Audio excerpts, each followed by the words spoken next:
Cikgu, nak balik mana tu? Kita nak balik kampung. Kampungnya kat mana? Johor Bahru. Saya nak balik Batu Pahat. Saya macam biasa lah, Muar.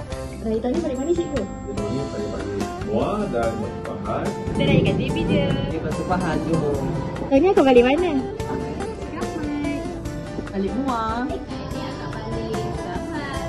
Saya rasa saya balik Johor Bahru Johor. Akak, raya tahun ni balik mana? Balik mana? Mestilah balik kampung, Tanjung Gading Muar. Raya tahun ni balik mana? Balik JB. Tahun ni akan balik mana? Tahun ni raya Pontian. Balik Muar. Puan, raya tahun ni nak balik mana? Saya Johor je. InsyaAllah balik Muar, Gresik dan Muar. Akak, raya tahun ni balik mana? Tahun ni akan balik Pontian. Saya balik Johor Bahru je. Raya ni balik mana? Raya ni balik Melaka. Balik Melaka. Tahun ni balik mana? Saya balik Negeri Sembilan. Negeri Sembilan. Tahun ni balik mana? Tahun ni balik Hospital, rumah parents I kat Selangor. Nak balik Selangor. Balik Rawang. Raya tahun ni balik mana? Saya balik KL. Raya tahun ni balik mana? Raya tahun ni akan balik mana? Kelantan. Dia balik mana? Dia balik Kelantan. Kelantan. Saya Kota Baru. Jauh ni pasal. Oh, Kota Baru. Raya tahun ni balik mana? Saya balik Bacok, Kelantan. Raya ni balik Kelantan. Balik Bacok. Raya tahun ni balik mana? Raya balik Kelantan. Balik Bacok, Kelantan. Balik Kota Baru, Kelantan. Cikgu nak balik raya mana tahun ni? Kelantan. Nak balik Kelantan. Raya tahun ni balik mana? Balik Terengganu.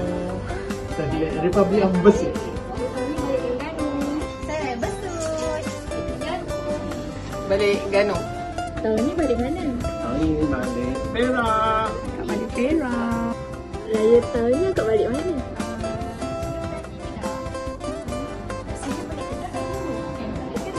Tahun ni Raya Senang je. Cikgu, raya tahun ni balik mana? Apa? Balik sana. Tahun ni balik mana kak? Saya balik Singapura tahun ni. Kami mengucapkan Selamat Hari Raya. Selamat Hari Raya. Selamat Hari Raya. Selamat Hari Raya. Selamat Hari Raya. Selamat Hari Raya. Selamat Hari Raya. Selamat Hari Raya. Selamat Hari Raya. Selamat Hari Raya. Selamat Hari Raya. Raya. Selamat Hari Raya. Hari Raya. Selamat Hari Raya. Selamat Hari Raya. Hai, selamat Hari Raya. Hati-hati di jalan raya masa nak balik kampung. Okey semua, bye-bye.